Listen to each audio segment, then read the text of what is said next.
दिग्गज राजनेता, उद्योगपति, शिक्षाविद और विचारक थे दादा भाई नौरोजी। उनको भारतीय राजनीति का पितामह भी कहा जाता है। 4 सितंबर 1825 को मुंबई के एक गरीब पारसी परिवार में दादा भाई नौरोजी का जन्म हुआ। अभावों के बीच उन्होंने उच्च शिक्षा प्राप्त की और लंदन के यूनिवर्सिटी कॉलेज में पढ़ाने लगे। लंदन में उनके घर पर वहां पढ़ने वाले भारतीय छात्र आते जाते रहते थे। गांधी जी भी उनमें से एक थे। मात्र 25 वर्ष की उम्र में एल्फिंस्टोन इंस्टीट्यूट में लीडिंग प्रोफेसर के तौर पर नियुक्त होने वाले वे पहले भारतीय थे। दादा भाई नौरोजी ने ज्ञान प्रसारक मंडली नामक एक महिला हाई स्कूल और 1852 में बम्बई एसोसिएशन की स्थापना की। वर्ष 1855 तक दादा भाई नौरोजी ने मुंबई में गणित और दर्शन के प्रोफेसर के रूप में काम किया। बाद में वो कामा एंड कंपनी में साझेदार बनने के लिए लंदन चले गए। वर्ष 1859 में उन्होंने नौरोजी एंड कंपनी के नाम से कपास का व्यापार शुरू किया। लंदन में रहते हुए दादा भाई ने 1866 में लंदन इंडियन एसोसिएशन की स्थापना की।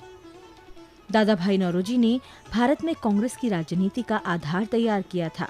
उन्होंने कांग्रेस के पूर्ववर्ती संगठन ईस्ट इंडिया एसोसिएशन के गठन में मदद की थी। बाद में वर्ष 1886 में वो कांग्रेस के अध्यक्ष चुने गए।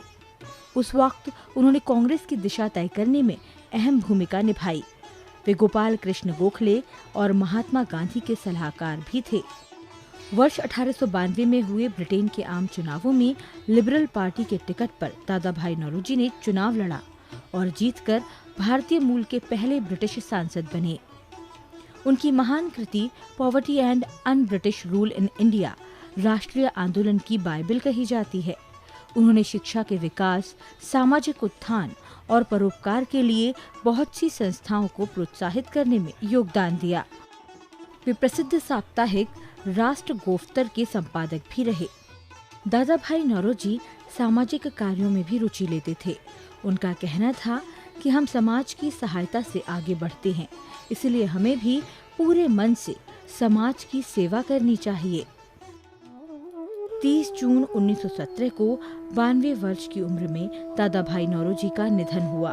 उनकी जयंती के अवसर पर संसद में उन्हें श्रद्धा सुमन अर्पित किए जाते हैं।